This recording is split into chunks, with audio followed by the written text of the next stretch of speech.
बच्चों हम आपका पीरियोडिक क्लासिफिकेशन ऑफ एलिमेंट का पार्ट नंबर 3 को डिस्कस करेंगे। 3 के अंदर हम डिस्कस करेंगे मेंडलीव पीरियोडिक टेबल। इससे पहले हम डिस्कस करेंगे मेंडलीव पीरियोडिक लॉ क्या होता है। मेंडलीव के टाइम पर जो मेंडलीव साइंटिस्ट थे, जो उन्होंने टेबल बनाई एटॉमिक मास के ऊपर बनाई थी, उसके टाइम पर 63 एलिमेंट थे बेटा। कितने? 63 एलिमेंट थे। जो टेबल उन्होंने अरेंज्ड की वो टेबल थी बेटा आपकी एटॉमिक मास के ऊपर। किसके ऊपर थी बेटा? एटॉमिक मास के ऊपर। तो जो इस मेंडलीव पीरियोडिक लॉ क्या होता है? The physical and chemical property, the physical and chemical property of element, जो फिजिकल केमिकल प्रॉपर्टी हैं किसकी? एलिमेंट की। The physical and chemical property of element of periodic function, periodic function to their atomic mass. Mendeleev periodic table के अंदर जो physical chemical property होती हैं वो पीरियोडिक फंक्शन एक रेगुलर इंटरवल के बाद क्या होती हैं? रिपीट होती हैं। और ये सब किसके ऊपर बेस्ड हैं बेटा? पीरियोडिक फंक्शन आपका एटॉमिक मास के ऊपर। चल गया पता?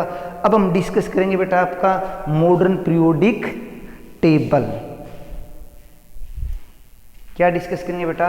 मॉडर्न पीरियोडिक टेबल को हम डिस्कस करेंगे। अब हमने डिस्कस किया था आपका मॉडर्न पीरियोडिक लॉ। ये आपका बेटा मॉडर्न पीरियोडिक टेबल। पहले ही बताया था आपको, इसके टाइम पर आपके कितने एलिमेंट थे? आपके बेटा 63 एलिमेंट थे।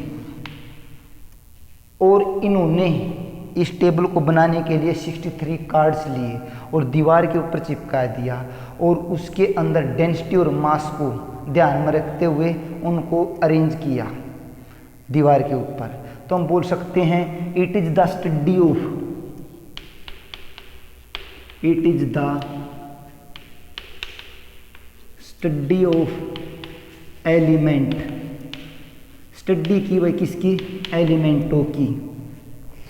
आगे देखें, study of element, he टूक्स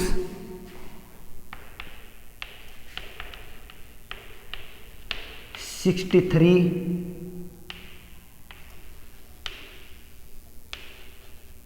cards. Write the property, write the property. उन्होंने प्रॉपर्टी राइट की किस किस की बेटा? डेंसिटी की और मास की।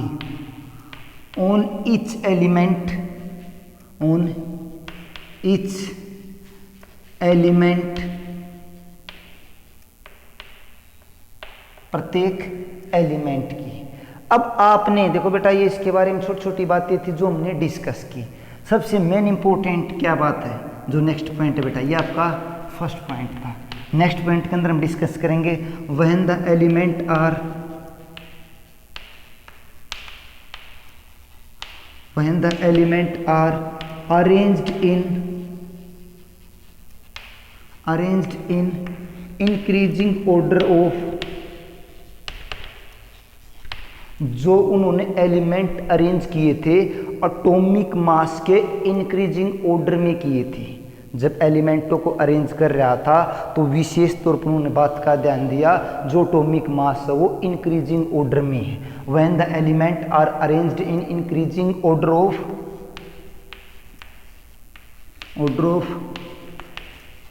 Atomic mass. और आगे ध्यान दे भाई, मॉडर्न, ये आपकी मेंडलीव हो बेटा, Mendeleev periodic table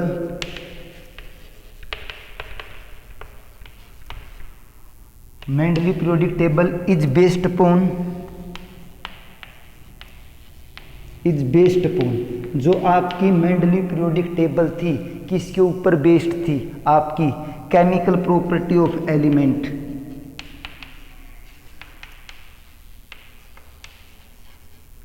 chemical property of element. या आपके जो मेन पॉइंट थे उनको हमने डिस्कस किया। अब आपने ध्यान देना बेटा नेक्स्ट पॉइंट के अंदर, ये आप एक एक पॉइंट याद रखें भाई अलग से। आपका मेंडलीव पीरियोडिक टेबल, इसके अंदर कितने ग्रुप थे, पीरियोडिक टेबल कंटेन कितने, 8th ग्रुप एंड 6 पीरियड। इसके अंदर 8th ग्रुप थे और 6 क्या थे, पीरियड थे। ये बातें इन्होंने विशेष तौर पर ध्यान दिया इन बातों की तरफ। और एक्स्ट्रा बातें देखा बेटा इन्होंने, जो फ्यूचर में एलिमेंट डिस्कवर नहीं हुए थे उनके बारे में भी इन्होंने बताया। क्या बताया यहाँ पर देखो बेटा, उन्होंने एक का वर्ड यूज किया, एक का बोरोन, एक का बोरोन का उन्होंने उपयोग किया। यहाँ पर देख सकते हो ये किसके लिए वर्ड यूज हुआ था बेटा, स्कैंडियम के लिए। किसके लिए बेटा, स्कैंडियम। स्कैंडियम की डिस्कवरी नहीं हुई थी, जो नेक्स्ट वाला वर्ड था आपका स्कैंडियम था। स्कैंडियम की डिस्कवरी नहीं हुई तो उसको बोला गया एक्का बोरोन। तो यहाँ पर देखो बेटा, मान लो यहाँ पर आपका बोरोन है टेबल के अंदर, जो नीचे का एलिमेंट है उसकी डिस्कवरी नहीं हुई तो इसको क्या नाम दिया गया था, तब तक जब लग डिस्कवरी नहीं होती थी एक्का बोरोन बोलते थे इसको। डिस्कवरी हो गई स्कैंडियम की, Sc एटॉमिक नंबर 21 है जो मॉडर्न पीरियोडिक टेबल के अंदर। नेक्स्ट था बेटा आपका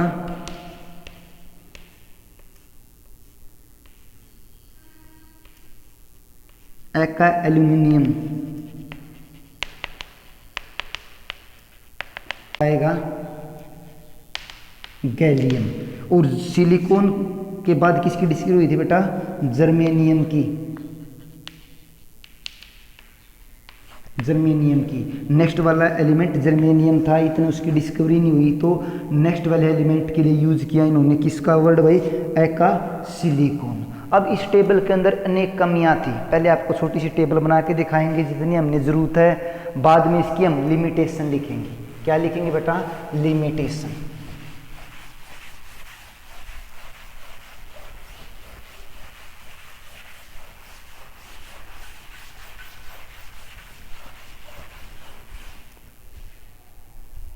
नेक्स्ट देखो बेटा, यहाँ पर हम डिस्कस करते हैं लिमिटेशन की।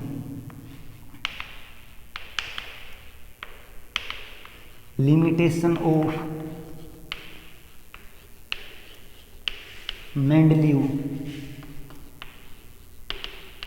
पीरियोडिक टेबल, इसके अंदर क्या कमियां रही थी। यहाँ पर देखो बेटा, जो इसकी टेबल थी इसके अंदर 8th ग्रुप थे, 6 पीरियड थे। मैं पूरी टेबल याद रखने की जरूरत नहीं है, जिन पॉइंटों को हम डिस्कस करेंगे वो आपको टेबल के अंदर बता देंगे। फर्स्ट पीरियड के अंदर आपका हाइड्रोजन था, लिथियम, सोडियम, पोटासियम। ज़्यादा जरूरत नहीं है आपने बेटा, इस तरह टेबल थी बेटा।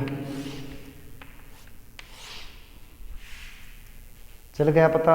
अब आपने यहाँ पर देखना बेटा, यहाँ था beryllium, boron, carbon, nitrogen, oxygen, fluorine. यहाँ देखो बेटा 1 2 3 4 5 6 7 टोटल आपके यहाँ से काउंट कर सकते हो, 1 से लेकर 2 3 4 5 6 7 और आपके 8 तक। यहाँ आपके क्या थे बेटा, ग्रुप थे इसके अंदर। और यहाँ पर बेटा एलिमेंट था आपका मैग्नीशियम, कैल्शियम। यहाँ था एल्युमिनियम, गैलियम। यहाँ पर था आपका सिलिकॉन और आपका जर्मेनियम। नेक्स्ट था बेटा आपका यहाँ पर फॉस्फेरस और आर्सेनिक, सल्फर सेलुनियम, यहाँ था फसल ब्राइट से याद रख सकते हो आप, फ्लोरीन क्लोरीन ब्रोमीन। जो यहाँ पर थे एलिमेंट बेटा ध्यान दें, यहाँ थे आपके आयरन, सबसे इंपॉर्टेंट, इसी पॉइंट को हम कमी के अंदर डिस्कस करेंगे। आयरन, कोबाल्ट और निकल। कौन कौन से थे? निकल Ni सिंबल है बेटा, तो इसको हम थोड़ा सा अच्छे से लिखते हैं, आयरन, कोबाल्ट और निकल। ये बातें आपने याद रखनी है। यहाँ पर आपका था बेटा chromium, manganese, chromium, vanadium, titanium, scandium. चल गया पता बेटा। इस तरह आपके यहाँ पर क्या थे? एलिमेंट थे जो हमने क्या करने थे? याद रखने थे। अब इसके अंदर कमी क्या थी? फर्स्ट लिमिटेशन पढ़ रहे हैं, वो आपने जितनी टेबल बनाई है हमने कंप्लीट नहीं बनाई, जितनी यूज होती है लिमिटेशन को याद रखने के लिए उतनी टेबल आपके लिए बनाई गई है। First, it does not explain, it does not explain hydrogen position. यह एक्सप्लेन नहीं कर पाया किसकी भाई? हाइड्रोजन की पोजीशन। हाइड्रोजन को कहाँ पर रखेंगे, ये फिक्स पोजीशन को बता नहीं पाया बेटा, फर्स्ट कमी थी। Second, some element are irregular, irregular arrangement,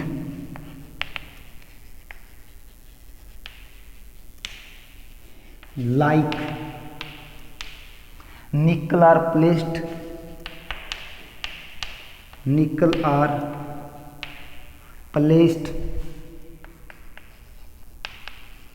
after that cobalt. यहाँ पर देखो बेटा, जो आपका निकल है इसको कोबाल्ट के बाद में रखा गया है। इसका फर्स्ट रूल था, जो आपकी मेंडलीव पीरियोडिक टेबल है इसको लेफ्ट से राइट में जब अरेंज कर रहे थे तो ये एक इंक्रीजिंग ऑर्डर में एटॉमिक मास के बढ़ते क्रम में इसको अरेंज किया गया था। एक पॉइंट आया था आपका, when the element are arranged in increasing order of atomic mass. जो एलिमेंट थे अरेंज किए गए थे इंक्रीजिंग ऑर्डर में एटॉमिक मास के। तो यहाँ पर देखा गया, जो आपका आयरन है 56 के आसपास था इसका एटॉमिक मास, जो कोबाल्ट था 58.9 और जो निकल था आपका उसका 58.7। तो यहाँ पर एलिमेंट जो कोबाल्ट का मास ज़्यादा था, निकल का कम था, तो ये एक इरेगुलर ट्रेंड हो गया। मास तो बढ़ते क्रम में होना चाहिए था, 58.9 के बाद आपका 58 की बजाय 59 आना चाहिए था। तो यहाँ पर जो आपका रेगुलर ट्रेंड था क्या हो गया? डिक्रीज हो गया। तो ये यहाँ पर भी इसकी एक लिमिटेशन बन गई। नेक्स्ट बेटा, next point, it could not explain isotope. Very important point है बेटा, आइसोटोप को नहीं बता पाया। आइसोटोप क्या होते हैं हम पहले ही पढ़ चुके हैं, जिसके अंदर सेम एटॉमिक नंबर हो बट डिफरेंट मास नंबर हो। यहाँ पर देखो बेटा आपका, हम हाइड्रोजन एग्जाम्पल लेते हैं। हाइड्रोजन में 3 आइसोटोप होते हैं जिसका मास 1, 2, 3। अगर इन्होंने एटॉमिक मास में इनको इंक्रीजिंग ऑर्डर में लिखा है तो आपके हाइड्रोजन 3 आने चाहिए थे, तो यहाँ पर तो एक ही है। ये आइसोटोप को भी एक्सप्लेन नहीं कर पाया। Next point, it could not explain noble gases. उस टाइम पर जो आपकी नोबल गैसेज थी, it could not explain noble gases. जो आपका नोबल गैसेज है, हीलियम, नियोन, आर्गन, इनके बारे में भी जो नोबल गैस या नॉन रिएक्टिव गैसेज हैं उनका स्थान फिक्स नहीं कर पाया और इसके बारे में अच्छे से एक्सप्लेन नहीं कर पाया, तो हम बोल सकते हैं it could not explain noble gases. Next point भाई, fifth, it could not explain, क्या नहीं एक्सप्लेन कर पाया, it could not explain how many number of atoms, जो आपके एलिमेंट थे, how many number of element लिख सकते हो यहाँ पर बेटा,